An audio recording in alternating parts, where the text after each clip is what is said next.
ভোটটা নিয়ে করে ভেবে লাথি মারা হচ্ছে। ভোটের আগে মনে ছিল না এটা যে সোনার বাংলা করা দরকার, ভোটের পরে মনে পড়ছে। আমরা ছটা ফ্যামিলি যাবো কোথায়? বিষ খেয়ে মরে যাই আমরা, তাতে উনি শান্তি পাবেন। ভোট দিয়ে আমরা খুব ভুল করেছি। ভোটের আগে মনে পড়ানো উচিত ছিল যে সোনার বাংলা করা দরকার, তাহলে আমরা চিন্তা ভাবনা করতাম ভোট দেবো কিনা। তোমরা বলেছো হিন্দুদের রক্ষা করব, হিন্দু বিপদে আছে বলেছিলে, কিন্তু ইতিপূর্বে এত বিপদে থাকেনি দেশ স্বাধীন হওয়ার পর থেকে যতটা বিপদে মোদির আমলে আছে, এখনকারের বিজেপির আমলে আছে। আমি বারবার বলে এসেছি, হিন্দুদের রক্ষা করবার কথা বললেও আপনার আমার এলাকার যিনি হিন্দু মানুষ আছে জিজ্ঞাসা করুন, 10 বছর আগে তার ব্যবসা যতটা ছিল এখন তলনিতে চলে যাচ্ছে। কিন্তু বিজেপির নেতাদের ছেলেগুলো দেখুন আইসিসির টপে চলে গিয়েছে। ভালো কথা, গিয়েছে ভারতবর্ষের একজন মানুষ, আমার অত বিরোধী নয়, কিন্তু যে জীবনে ব্যাটে আর বলে হাত দেয়নি সে আইসিসির চেয়ারে বসে আছে, বুঝতে হবে। তাহলে হিন্দু বিপদে বলে ক্ষমতায় আসলো, আপনার পাড়ার রাম কাকা রমেন কাকার অবস্থা দেখুন তলনিতে চলে যাচ্ছে। আবার অন্য এক হিন্দু আইসিসি চেয়ারম্যানে পদে চলে যাচ্ছে। লাভটা কার হচ্ছে? রাজনীতি করা হিন্দুর লাভ হচ্ছে, আর ভোটার হিন্দুর ক্ষতি হচ্ছে।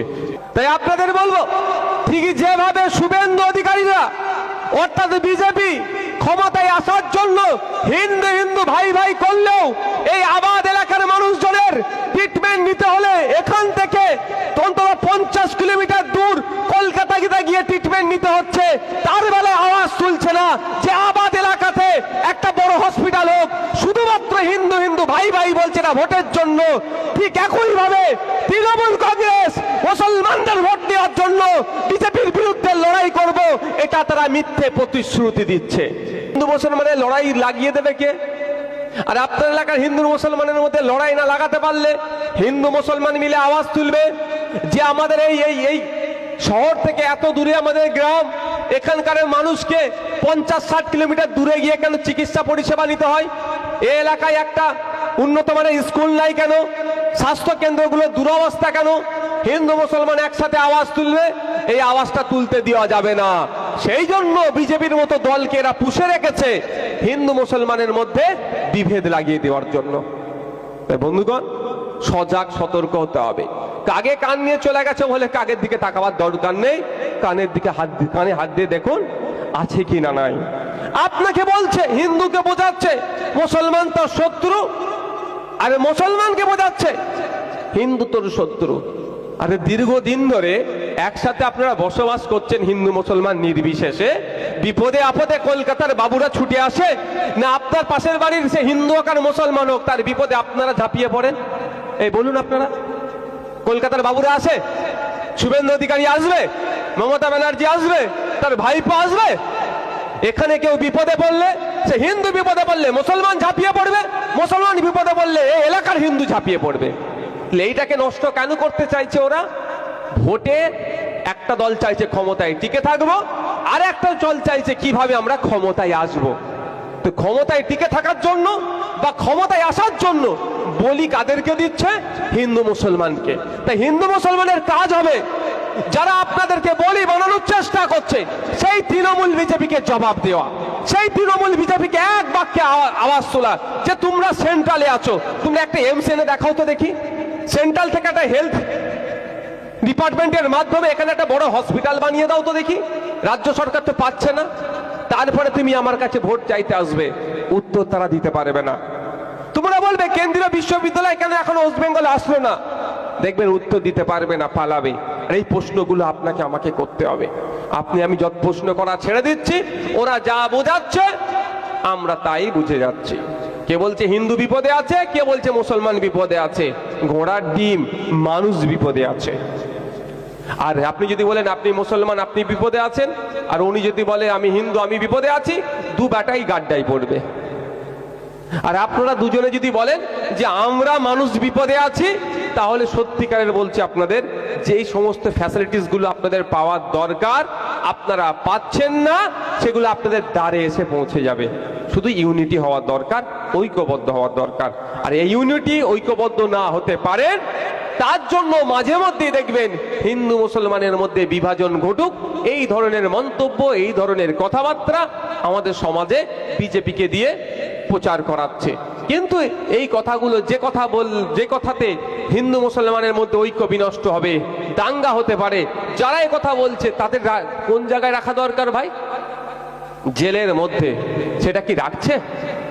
এ প্রশ্ন শুভেন্দু অধিকারীকে করতে হবে, এই প্রশ্নের উত্তর শুভেন্দু অধিকারীকে দিতে হবে, এই প্রশ্নের উত্তর মোদীকে দিতে হবে, এই প্রশ্নের উত্তর অমিত শাহকে দিতে হবে, এই প্রশ্নের উত্তর বিজেপিকে দিতে হবে, এই প্রশ্নের উত্তর ভারত সরকারকে দিতে হবে যে 2 ঘন্টা ধরে হয় আমাদের ফোর্সকে খবর দেওয়া হয়নি, নাহলে আমাদের ফোর্সকে আসতে দেয়নি, তাহলে হয় খবর দেয়নি বা আসতে দেয়নি। কারা এর মধ্যে ছিল সেটাও খুঁজে বার করতে হবে, তাদের বিরুদ্ধে ব্যবস্থা গ্রহণ করতে হবে। আর এই প্রশ্ন যখনই আপনি করতে চাইছেন তখনই শুভেন্দু অধিকারীরা দেখলেন এয়ারপোর্টে কেমন লাফালাফি করছিল, কেমন লাফালাফি করছিল, ধর্মের দিকে টান নিয়ে নিচ্ছিল। এখন লাফালাফি বন্ধ হয়ে গেছে ভাই। তখন আমার হিন্দু ভাইদেরকেও একটু ভুল বুঝিয়েছিল, এখন হিন্দু ভাইরাও প্রশ্ন করছে মোদী বা বিজেপি মোদীকে কি বলে, হিন্দু হৃদয় সম্রাট মানাতে চায়, মানে হিন্দুদের হৃদয়ের সব থেকে বড় উনি এখন সম্রাট, ভগবান বলতে চাই তাকে, পুজো করবে 2 দিন পরে, হয়তো সেই বিতর্কে আমি যাব না। কিন্তু প্রশ্ন হচ্ছে এর আগে পরে এর ইতিপূর্বে আমরা ভারতবর্ষের ইতিহাস দেখেছি দলিত হওয়ার জন্য পিটিএ মেরে দিয়েছে। কদিন আগে সাউথ ইন্ডিয়াতে দলিত বাড়ির একটা ছেলে ইঞ্জিনিয়ারিং পড়াশোনা করছিল, তাকে মারধর করে উচ্চবর্ণের দ্বারাই তাকে তার পিচ্ছাপ খাওয়াতে বাধ্য করেছে, শুধু দলিত হওয়ার জন্য, পিছড়ে বর্গের হিন্দু হওয়ার জন্য। ঘটনা ঘটেছে আদিবাসী হওয়ার জন্য পিটিয়ে মেরে দিয়েছে উচ্চবর্ণরা, মুসলমান হওয়ার জন্য মিথ্যা অপবাদে গোমাংস খেয়েছে, এইভাবে পিটিয়ে মেরে দিয়েছে। কিন্তু ভারতবর্ষের ইতিহাসে রেকর্ড ছিল না যে হিন্দু হওয়ার জন্য জঙ্গি এসে তাকে গুলি করে মেরেছে। এই তাহলে প্রথম। এর আগে অনেক প্রধানমন্ত্রী ছিল, বিজেপির প্রধানমন্ত্রী ছিল অটল বিহারী বাজপেয়ীজি, তার আমলেও কিন্তু হিন্দুকে দেখে জঙ্গিরা গুলি করে মারেনি, অর্থাৎ তাদের সাহস পায়নি। তাহলে যে নিজেকে হিন্দু হৃদয় সম্রাট বলে প্রতিষ্ঠিত করতে চায়, যে বিজেপি হিন্দুদেরকে রক্ষা করব বলে ক্ষমতায় আসলো, যে বিজেপি হিন্দুদের কাছ থেকে ভোট এই জন্যই চাইলো যে তারা হিন্দুদেরকে রক্ষা করবে, সেই বিজেপির আমলে 26 জন হিন্দুকে দেখে দেখে খুন করলো। এই বিজেপির তো এতদিন দল থেকে মানে পদত্যাগ করা দরকার প্রধানমন্ত্রীর, এবং দেশ পরিচালনার দায়িত্ব ছেড়ে দেওয়া দরকার। এই প্রশ্নটা করবেন না? আমার হিন্দু ভাইদেরকে দিয়ে বলাবে, বিজেপির যারা নেতা আছে তাদের কাছ থেকে উত্তর চাইবেন। এই কংগ্রেস তো এতদিন বলেনি যে পার্টিকুলার কোন ধর্মের মানুষকে রক্ষা করব, তার আমলে এই ধরনের ঘটনা ঘটেনি। তোমরা বলেছো হিন্দুদের রক্ষা করব, হিন্দু বিপদে আছে বলেছিলে, কিন্তু ইতিপূর্বে এত বিপদে থাকেনি দেশ স্বাধীন হওয়ার পর থেকে যতটা বিপদে মোদির আমলে আছে, এখনকার বিজেপির আমলে আছে। আমি বারবার বলে এসেছি, হিন্দুদের রক্ষা করবার কথা বললেও আপনার আমার এলাকার যিনি হিন্দু মানুষ আছে জিজ্ঞাসা করুন, 10 বছর আগে তার ব্যবসা যতটা ছিল এখন তলনিতে চলে যাচ্ছে। কিন্তু বিজেপির নেতাদের ছেলেগুলো দেখুন আইসিসির টপে চলে গিয়েছে। ভালো কথা, গিয়েছে ভারতবর্ষের একজন মানুষ, আমার অত বিরোধী নয়, কিন্তু যে জীবনে ব্যাটে বলে হাত দেয়নি সে আইসিসির চেয়ারে বসে আছে, বুঝতে হবে। তাহলে হিন্দু বিপদে বলে ক্ষমতায় আসলো, আপনার পাড়ার রাম কাকা রমেন কাকার অবস্থা দেখুন তলনিতে চলে যাচ্ছে, আবার অন্য এক হিন্দু আইসিসি চেয়ারম্যানের পদে চলে যাচ্ছে।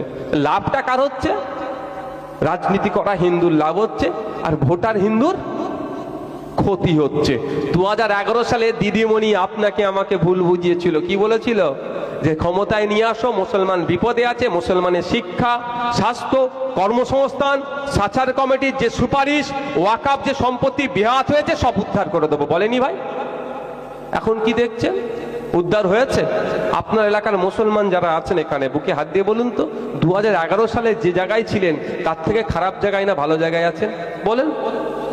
খারাপ জায়গায় আছে। সব থেকে বড় খারাপ জায়গা কি বলুন তো? আজকে হিন্দু মুসলমানের মধ্যে রেষারেষি ঢুকিয়ে দিয়েছে এই মমতা ব্যানার্জি। যেটা আগের দিনে আমরা খেতে না পেলেও এক মাচায় বসে আড্ডা মারতাম হিন্দু মুসলমান মিলে, কোনো অসুবিধা ছিল না। এখনো তো খেতে পাচ্ছি না, এখন ওই এক মাচাতে বসাটাও দূরে সরিয়ে দিয়েছে। তার অন্যতম প্রধান কারিগর হচ্ছে তৃণমূল।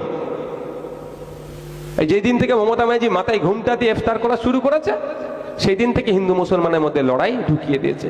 তাই আপনার ইচ্ছা হলে আপনি মুখ্যমন্ত্রী আসুন না, হিজাব না পরে আসলে কি আপনাকে আমরা ঢুকতে দেবো না? ভাই দেবেন নাকি? একজন হিন্দু ধর্মের মানুষ যদি কপালে তিলক কেটে এসে এখানে বসে, আমি তাকে বারণ করব? তার ধর্মীয় পরিচয়। আমার একটা হিন্দু মা যদি এসে সিঁদুর পরে এখানে বসে, তাকে বারণ করব? ঠিক একইভাবে একটা আমার মা যদি এখানে বোরকা পরে এসে বসে, তাকে বারণ করবো? কেউ করা যায় না, কারণ তার ধর্মীয় পরিচয়। কিন্তু আমাদের স্টেজে আসলে আপনাকে, হিন্দু হলে আপনাকে সিঁদুর মুছে আসতে হবে, মুসলমান হলে আপনাকে বোরকা খুলে আসতে হবে, এরকম কিছু ব্যাপার আছে কি? এটা করাই মানেই জানবেন ধর্ম, এটা ধান্দাবাজি কিছু চলছে, কিছু ধান্দাবাজি চলছে। তো হিন্দু মুসলমানের মধ্যে বিভেদেরা বেশি ঢুকিয়ে দিয়েছে। তা বন্ধুগণ, বিজেপিকে প্রশ্ন করতে হবে যে তোমার আমলে দেখে দেখে 26টা হিন্দুকে কিভাবে খুন করলো, এর জবাব তো তোমাকেই দিতে হবে। এর উত্তর না দিতে পেরে উত্তরাখণ্ডের একজন গরিব মুসলমান ভ্যান চালককে ধরে টানাটানি করছে, কোনো মুসলমান চা দোকানদারকে, কোনো মুসলমান রং মিস্ত্রিকে, কোনো মুসলমান ভ্যান চালককে, এরা সারা ভারতবর্ষ ধরে জুড়ে ধরছে, তাদের উপর অত্যাচার করছে। এদের ধরার প্রশ্ন দরকার ছিল দেশের প্রধানমন্ত্রীকে জিজ্ঞাসা করার, বিজেপি পার্টিকে জিজ্ঞাসা করার। এরা সেটা না পেরে গরিব মুসলমানদের উপরে অত্যাচার নামিয়ে আসছে। যতদিন যাবে এটা এরা করবে, কারণ এদের ব্যর্থতা ঢাকার জন্য। এরা বলেছিল 2 বছরে 2 কোটি চাকরি দেবো বিজেপি, 2 কোটি চাকরি তো দূরের কথা, 2 লক্ষ চাকরি দিতে পারেনি। সব কটা প্রতিশ্রুতিরা ব্যর্থ হয়েছে। এরা যে কথা বলেছিল সবটাই ফেল হয়েছে। এই ফেলের হাত থেকে বাঁচতে গেলে কি করতে হবে? হিন্দু মুসলমানের লড়াই লাগিয়ে দাও। তাই আমাদের সজাগ সতর্ক থাকতে হবে, আমাদের আওয়াজ তুলতে হবে, দেশের প্রধানমন্ত্রীকে দায়িত্ব নিতে হবে, দেশের স্বরাষ্ট্রমন্ত্রীকে দায়িত্ব নিতে হবে যে আগামী দিনে আমার দেশে এই ধরনের কোনো অরাজকতা হবে না, কোনো সন্ত্রাসবাদী হামলা হবে না। এই দায়িত্ব আপনাদের নিতে হবে এবং পাকিস্তানকে বলিষ্ঠ কণ্ঠে উত্তর দিতে হবে যে আগামী দিনে আপনার দেশ থেকে কেউ এসে আমাদের দেশে ঢুকে নোংরামি করবে, তাহলে কিন্তু আমরা আর ছেড়ে কথা বলবো না।